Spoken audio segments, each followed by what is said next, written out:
Now in today's video, we're going to be taking a look at my favourite hidden gems heading into match day 1 for the Club World Cup fantasy game. So get your notepad ready because there's going to be some names you need to be jotting down in today's video. Now before we dive into today's video, of course, if you do enjoy any of the content that you see on the channel, please be making sure to like, comment and subscribe as we are trying to hit 15k on the channel before the resumption of the Premier League season for next year. Now before we head into the players themselves, let's take a look at something that has really caught my eye within the scoring metrics, which I think rewards some FPL managers who like to play the game a little bit different and look for those differentials. As you can see here, down in the bonus points section, there is a scouting bonus point segment, and it scores you 2 points extra if a player under 5% owned gets you 4 or more points in the game. So you imagine one of those players picks up an assist, plays, but because he's under 5% owned, he's going to get an additional 2 points. And I think this is a really cool metric. I think it rewards people to potentially try and find some alternative players to gain those points, especially from some lesser known teams as well. Obviously, coming from a European perspective, I don't have, a plethora of knowledge on the teams out in Asia or from South America either. So obviously I'm coming into this looking for some of those picks as well. So if you are from some of those regions, you potentially have a little bit of an advantage heading into the first few weeks of this tournament as well, as a lot of people won't be rating these teams. So that's potentially something to monitor as well. The other one, of course, is goals from direct free kicks. And obviously with the midfielders also picking up 2 additional points for every 2 chances they create, I definitely think looking at set piece takers is also going to be fundamental when selecting some of the players for your teams. But let's start off then. Let's take a look at my first set of hidden gems. I'm going to go through position by position. I haven't done goalkeepers as I don't really believe there's enough to kind of put a slide together. But first off, we're going to start off with the defender picks. Now here are my top defender kind of hidden gems. I know some of them probably a little bit higher ownership than you were imagining, but of course, as you can imagine, a lot of engaged managers within this game, a lot of engaged managers as well with a lot of these teams. So a lot of the good picks are, of course, going to still be quite highly selected. But we've definitely got a few here, as you can see. Fernandez, Lodi, that, of course, could get you that extra 2 bonus. So let's start off first with Fernandez. Now, he is a very interesting pick. Has featured quite a few times this season for Porto within the right-back position. Has 6 goal involvements to his name and really good XGI per 90. The only problem is his minutes have been a little bit dicey this season, but I do believe heading into this tournament he is going to be the starting right back for Porto. Now Porto have got a very good group where they could pretty much probably win every single fixture. Palmeiras, Inter Miami, and I believe it's pronounced Al Hilali. 100%. If I'm wrong on that, please someone correct me in the comments. But it's a very winnable group for a Porto side that, of course, did struggle in the league this season. But you do imagine that European quality is probably going to outshine the Palmeiras, Inter Miami, and, of course, the Egyptian side as well. But the pick and the standout pick from Porto is, of course, going to be Moura, the attacking left back, and in my personal opinion, if you are looking for a budget defender, he is going to be the best pick out of the bunch. His XGI is a little bit disappointing, should I say, but 13 goal involvements in a season where Porto weren't one of the better sides within the Portuguese league this season, and teetering at 5% selected, so potentially could slip under that mark that could get him 2 extra points. But overall, like I said, he is going to be my standout pick. I think the Porto fixtures are pretty decent across the board, and if you are looking for a cheap enabling defender, he is going to be my top pick. Now we head into probably the more expensive categories, moving away from the cheaper section. We're going to go with Ryerson first. I do believe that Dortmund's group, they probably should win all 3 fixtures and probably should be looking to have 3 clean sheets with all of them as well. He plays within an attacking wing-back role and is my standout defender pick to go for from this Dortmund side as well. Obviously a little bit higher and the highest selected player on this list, but I do believe that is for very good reason. People are looking, obviously, and scouting that Dortmund team, looking for the players that they want to select, and I do believe he is one of the better ones to go for within the defensive bracket. Next up is going to be a name very familiar to all the kind of managers of any sort of fantasy game or football viewers in general as well. It is Alaba. Of course, now out with Inter Miami, the Barcelona legend. Now, their season has only just started and he's already got 4 goal involvements. But the big reason that I do like him as a pick going forward is some of the attacking data he's already put in so far this season. I'm going to flash on screen right now a heat map. This guy's pretty much playing as a left winger rather than a left back. Again, the group, that opening group, is very, very difficult to call. Inter Miami potentially could go and win the first fixture. They might not. They might potentially struggle a little bit more with it. But overall, I think some of the teams that they've got in there, Palmeiras, Porto, they're definitely winnable games for Miami if they do want to get through. And with, of course, him having pretty decent underlying data to back up the positions that he's getting into, could be a fantastic pick. Now, the next one is going to be Lodi. Obviously, if you are a Premier League watcher, you will have remembered this guy's time at Nottingham Forest. Wasn't really the most successful spell in the world, but has had a really immense season out within the Saudi League, as you can see there. Obviously, the problem with him is his match day one fixture is against Real Madrid. It's not the most ideal opposition. So I do think if you were going to bring him in, probably either bench him or probably not look to bring him in for those games in game week 1.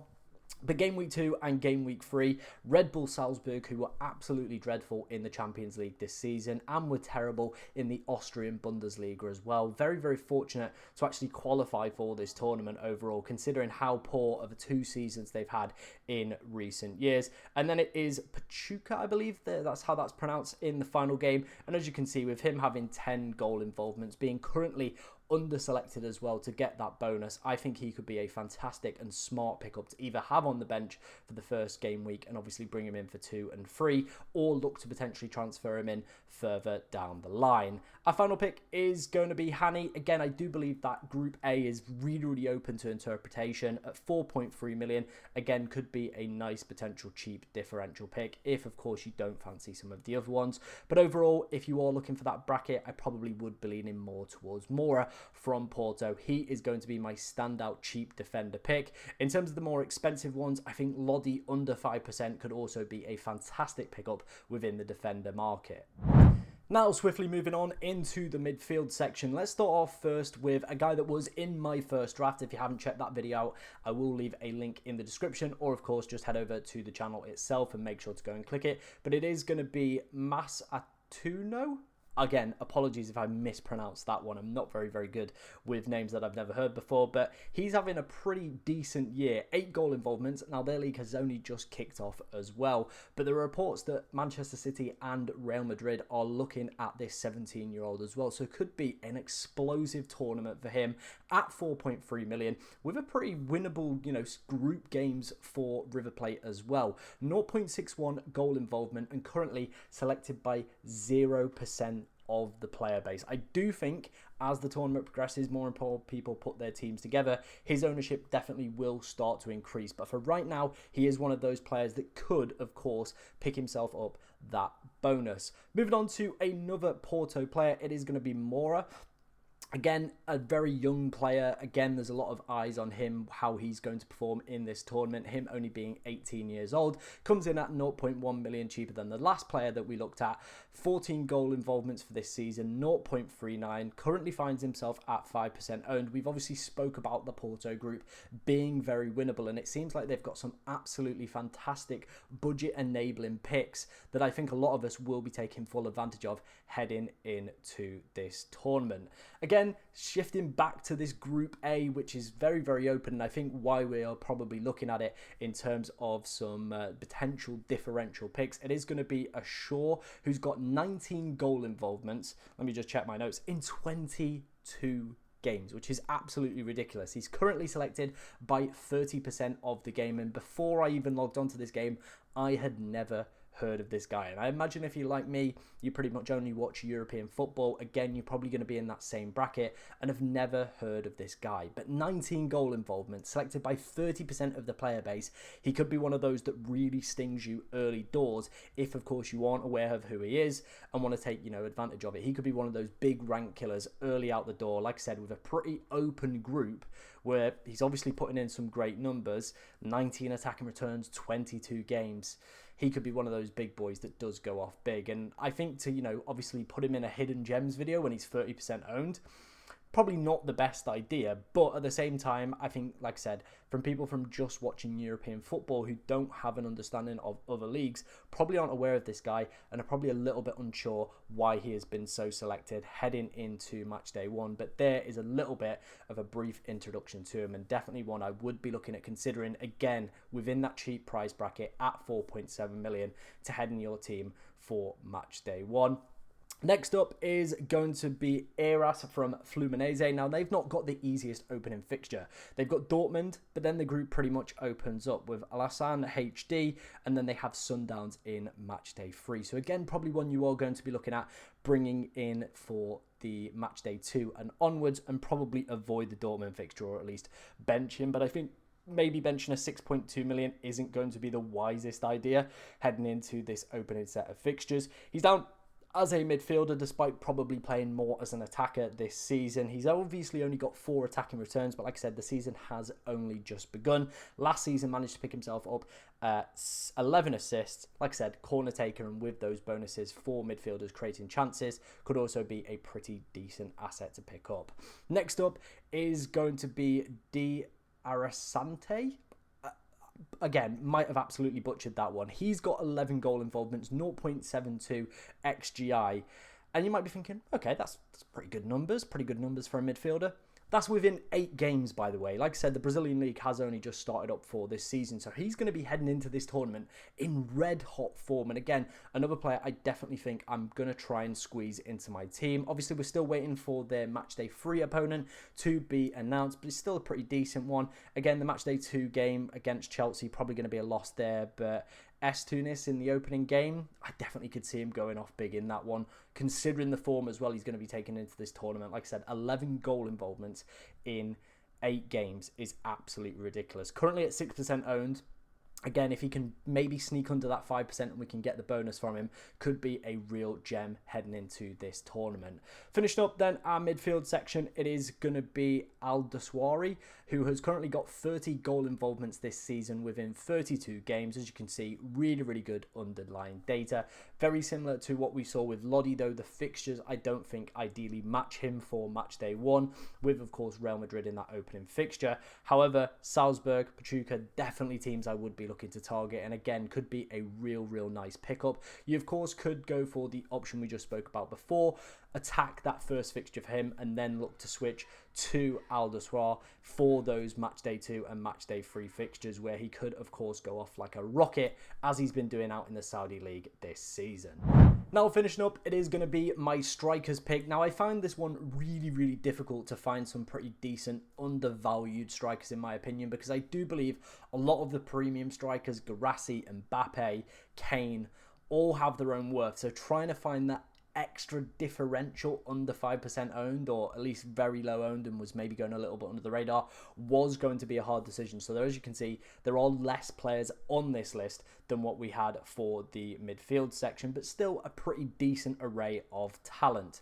Now, of course, if you are enjoying the Club World Cup content on the channel, make sure you are liking and subscribing as well. Like I said, we are trying to hit 15,000 subscribers, and it would be absolutely amazing if we could do that. And of course, if you've got any hidden gems that I've missed out in today's video, make sure you're getting them in the comments as well. Let's start off first then with Pavlidis. Obviously, if you played UCL Fantasy this year, you know all about this guy and what this man is capable of. As you can see, 25 goal involvements this season is an absolute joke out in the Portuguese league. 0.92 expected goal involvement as well is just ridiculous. He's pretty much close to averaging a goal involvement or an expected goal involvement per 90 minutes that he plays, and he finds himself only at 4% selected. They've got Boca Juniors, which should be an interesting game. Probably maybe put Benfica at the slight favourites of that one, but it is that match day 2 fixture that I think he could potentially be one of those players that could go off massively against Auckland City. Now, I spoke about this in my first draft video. I said the reason that I'm going to be selecting Harry Kane is because Auckland City are the worst team at this tournament, and that's just not an objective opinion by myself. That is from the bookmakers as well, who have priced them at being the worst team in the tournament pretty much. So like I said, that fixture I think could be the one to target throughout the course of this group stage. So Pavlidis, with the exceptional numbers that he's putting in, under 5% owned as well. Could be a real gem there. Again, I mean, it wasn't going to be complete without a Porto player in every single position, was it? And we've got another one here, 22 goal involvements. Again, decent underlying data at 0.65. The fixtures across the board are really good. And 4.2 million for a starting striker who got 22 goals in the league. Someone has messed up big time on the pricing there for me personally. But yeah, again, another absolutely fantastic, cracking, budget enabling pick from Porto. Like I said, if you stretch with your budget on your team, Porto are the team to obviously go and target. Pretty decent group and some great budget enabling picks within there as well. Then we've got Estevo, obviously familiar with Chelsea fans. He will be joining after the Club World Cup. He's a free kick and corner taker as well. Like I said though, very similar to the last section we covered with the midfielder. It's going to be difficult to obviously beat Dortmund within that first game. I think post that, match day 2, match day 3, definitely where I would be looking for this one. But again, probably with the quality of forwards we've got, maybe is definitely not going to make it into our team. The final name is one that is going to be very familiar to, of course, FPL managers, Premier League players, Championship watchers as well. It is Alexander Mitrovic, 21 goal involvements. Again, as you can see, absolutely sensational XGI per 90, under 5% owned. Again, very similar with Lodi and the midfielder we spoke about. It is avoiding that match day 1 fixture against Real Madrid. The fixtures after that, though, definitely should be looking to target. And you think Mitrovic, he is just a natural goal scorer, a natural predator within the box. And I think regardless of whatever level he plays at, he always manages to find goals, whether that be the Championship, Premier League, Saudi League, International. This man is a bagsman and just knows how to find the back of the net. And I think this could be the case in this tournament as well. A lot of goals flying around in that Al Ahly side as well. Of course, if you did enjoy today's Hidden Gems video, make sure you are liking, subscribing, and let me know in the comments any players that I did miss out on for this video.